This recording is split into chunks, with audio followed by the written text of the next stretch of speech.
I see that you enjoy Konami games. You take that back, you son of a bitch.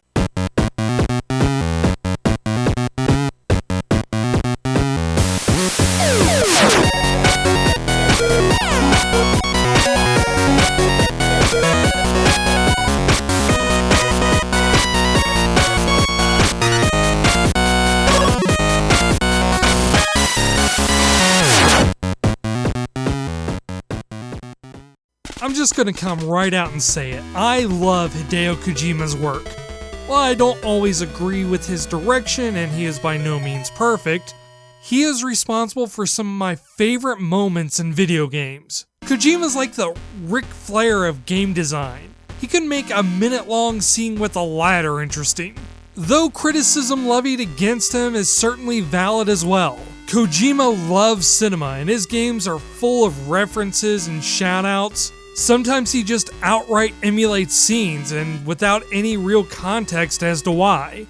He also relies heavily on subtext and narrative symbolism, which is one of the reasons why it took me several years playing Metal Gear Solid 2 and reading several fan theories in order to fully appreciate that game. Kind of. Also, Kojima can come across as a bit eccentric. Metal Gear Solid 3 is one of the most gripping stories about loyalty and betrayal. It also features a person whose special power is that he can control bees. He moves like this, can use bee armor, and summon Tommy guns through the power of bees. He also raises several bees inside of his body that are called bullet bees. But despite all that, he's still one of my favorite video game directors and storytellers. It takes a lot of restraint on my part not to make every other building character about something he did. But for this episode, I really wanted to focus on the one moment that can explain why I think Kojima is such a good storyteller. The accumulation of his talents down to one instance that exemplified everything he manages to accomplish. But with so many moments in the series, how could I even pick one? There's all the times he's created fake studios in order to hide his involvement with his work. In Metal Gear Solid 2, he completely hid who the main character was until the game was released. To just how awesome that final fight is at the end of Metal Gear Solid 4. With so many amazing moments to choose from, how do I even narrow it down to just one? Oh, well, yeah, I guess you already know. This is Building Character, an in-depth look at some of the greatest moments in gaming. And today we're talking about Metal Gear Solid's Psycho Mantis. Metal Gear Solid, released for the PlayStation in 1998, was most people's introduction to Hideo Kojima. Though he's been in the industry for over 30 years, his work predating even the original Metal Gear, and while some might have been introduced to him via Snatcher for the Sega CD, Metal Gear Solid was the commercial hit that brought his style of storytelling to the mainstream. And undoubtedly, Psycho Mantis is an extremely memorable part of the game for those who played it. By this point, you've already ran a gamut filled with tense plots and boss battles, nuclear terrorists, unexplained deaths, cyborg ninjas out for non-specific revenge. However, right after a mission where you identify a soldier by looking at their butt, the game seems to take a dramatic shift. After it being a solo operation for so long, you're now partnered with Meryl. It would seem that this opens the door for a lot of opportunities, but now it's cut short by the fact that the halls, which were heavily patrolled, are now empty. There is no background music either, something that's even noticed by the characters themselves. You move on ahead, but something seems off. Meryl starts talking strangely, and you might even notice that you're not even looking through your own set of eyes. The game makes it very clear that something big is coming up. Suddenly, Meryl starts attacking you, being controlled by Psycho Mantis, Foxhound's powerful psychic expert. It's here that he makes his reveal. But rather than attacking you directly, he wants to prove how helpless your situation is. He offers you a demonstration of his psychic abilities by inferring your personality from how you played the game. He reveals to you your playing style, your skills at stealth, how often you saved, how often you fell into traps. It's an interesting little trick, but it's fairly obvious that Psycho Mantis isn't really... You like Castlevania, don't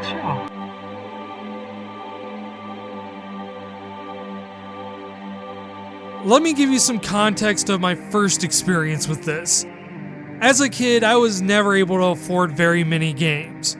I'd get 1 or 2 for Christmas, maybe 1 for my birthday, then whatever I could afford every few months from saving lunch money. Video game rentals were one of the major ways I was able to experience a lot of new games. Most of the time I would choose role-playing games because they were the perfect amount of length for a weekend rental.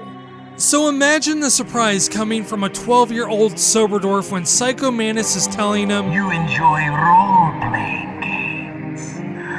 At the time, I had no idea what was going on. I didn't even realize I had those games saved on the memory card I was using. So to hear Psycho Mantis not talk to Snake, but directly to me, my mind was completely blown. For just a brief moment, I thought Psycho Mantis literally read my mind. I wasn't even a fan of Azure Dreams. He almost convinced me that I actually liked it. It's then that the controller was requested to be laid on the floor, where he demonstrates his psychokinetic abilities to activate the rumble function. Though it wasn't nearly as uncanny as his ability to tell me that I enjoy RPGs, it still made me entirely too excited. Metal Gear Solid did not waste a single possible opportunity to create this moment, and I thought it couldn't get any crazier than this. Except I was wrong. When the fight starts for real, you come across a problem. Psycho Mantis wasn't bluffing. He really can read your every move. Nothing you do will reliably hit him. You very occasionally get a lucky shot. I remember a long struggle, feeling absolutely helpless, like there was no way I could possibly win.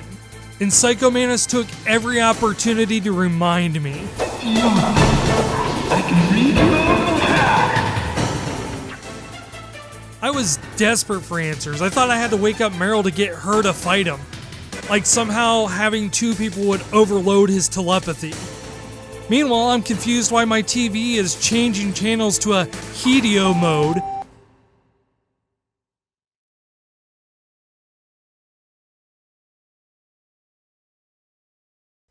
I'm running out of options at this point, so I do what I only do when I'm desperate, which is ask people for help. It's then when I get this piece of advice. I've got it. Use the controller port. Plug your controller into controller port 2. If you do that, he won't be able to read your mind. Are you freaking kidding me? I had to plug the controller to port number 2. I mean, it makes sense. Kinda. He's reading your controller inputs like at one point he was supposed to be an SNK boss or something. He would never expect you to change controller ports, right? After that, Psycho Mantis just crumbles before your onslaught. The tone of the fight is completely shifted the other way. It's easy to dismiss this moment as novel. It's neat, you've never seen a game do anything like this before, but ultimately it's just a party trick. It's Kojima showing just how clever he is.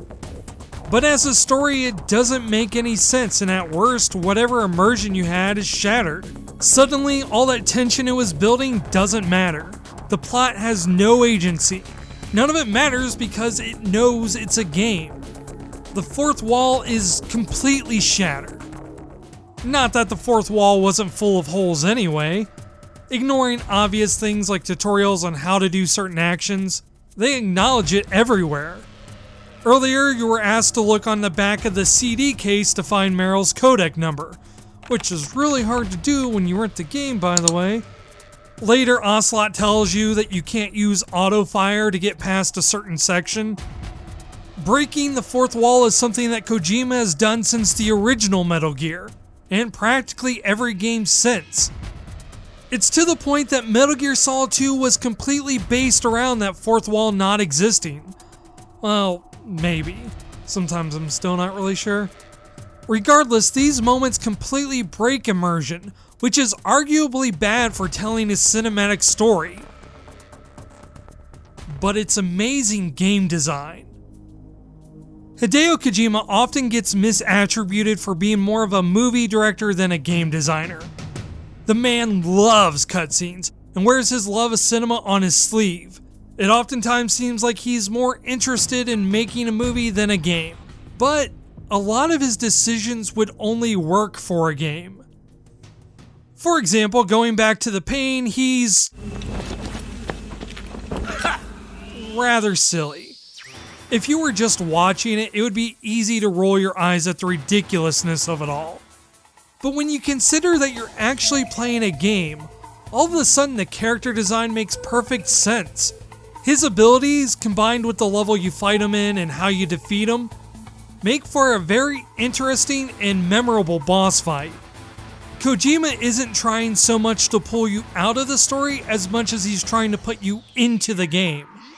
While it doesn't make much sense in the story that somehow switching controller ports makes Psycho Mantis unable to read your mind, what it does do is get you, the player, actively involved in defeating the boss.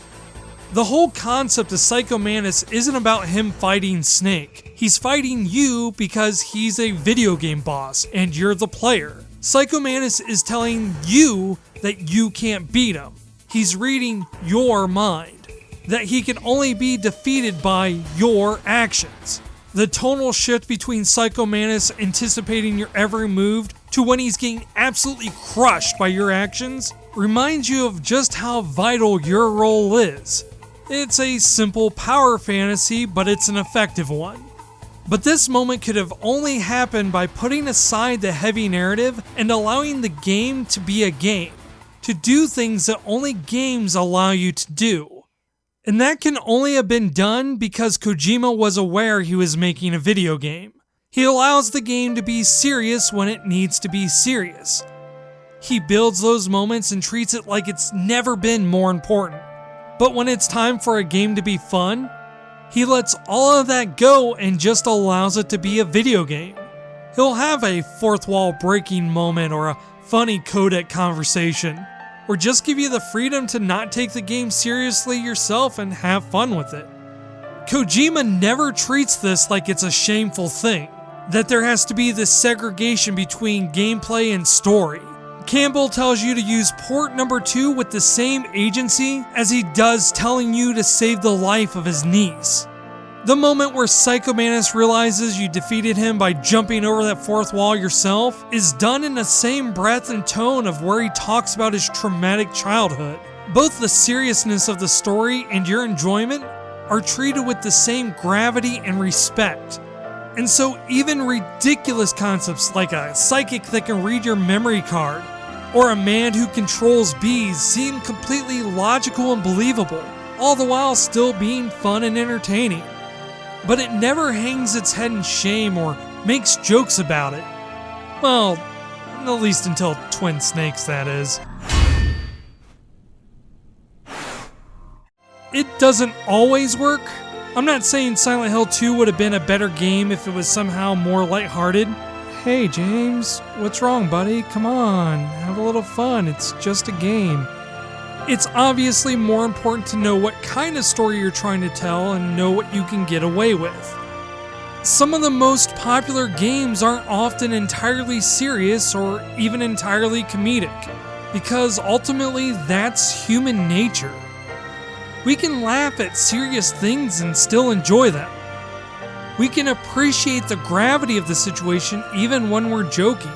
It doesn't have to be one or the other. In other words, we can have a little fun while we're building character. Hey, thanks for watching. I tried a different style with this video. I wanted to talk about things more casually just to see how it worked. If you liked it or disliked it, let me know in the comments. Thanks again to all my patrons who not only support the show, but allow me to experiment and explore with the channel. If you're interested in helping the show grow, you can check out patreon.com/thesoberdwarf, or feel free to share this video with anyone else that you think might like it. So until next time, this is SoberDwarf reminding you that gaining experience builds character.